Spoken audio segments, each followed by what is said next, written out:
While many folks focus on spring cleaning, both sunny days on the grill and summertime thunderstorms are good reasons to make sure that your home is prepared for water and fire damage. I walked around a home with a home inspector to prepare what we need to know as the heat cranks up.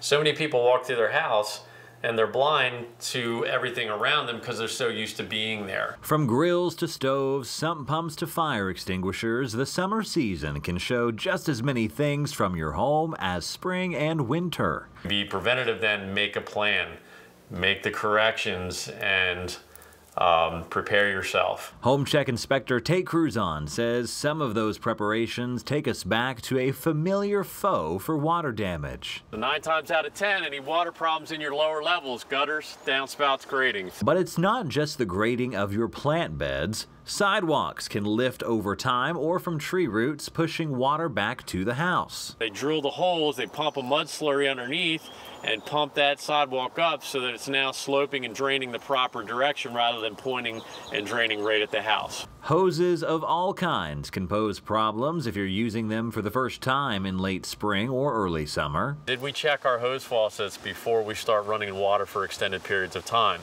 If you do not disconnect your hoses or any attachments when it gets cold out through the winter, it may freeze in between there and burst the pipe inside. And you won't know until you turn that hose on and you start working and you go downstairs or in your house and you've got water in your wall. And not just the ones outside, but also from the laundry room. If you've got rubber hoses, it's a good idea to get those swapped out with this style hose.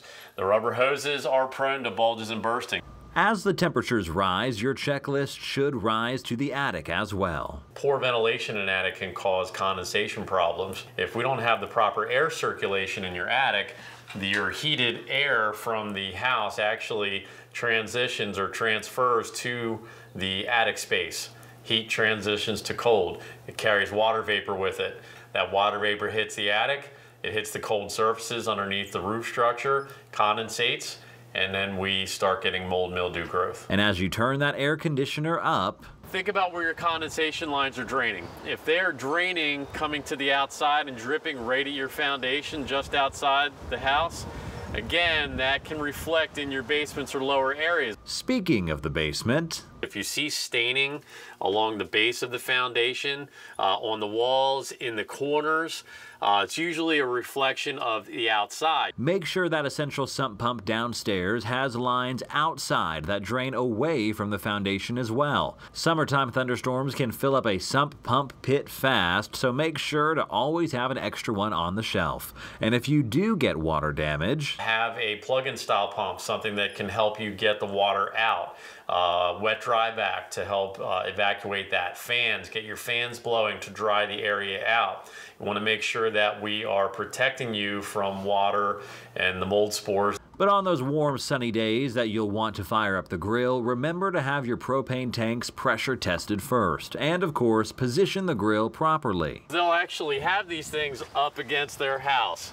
Not the greatest idea when we have vinyl siding like this. They don't realize that these grills, they vent from the back. While you may be intimidated by all of the things to check around your home year-round, Kruszon says so many items come down to just using your eyes. Take the blinders off and look around, look up, look down, all around, just to make sure that, everything's in good condition.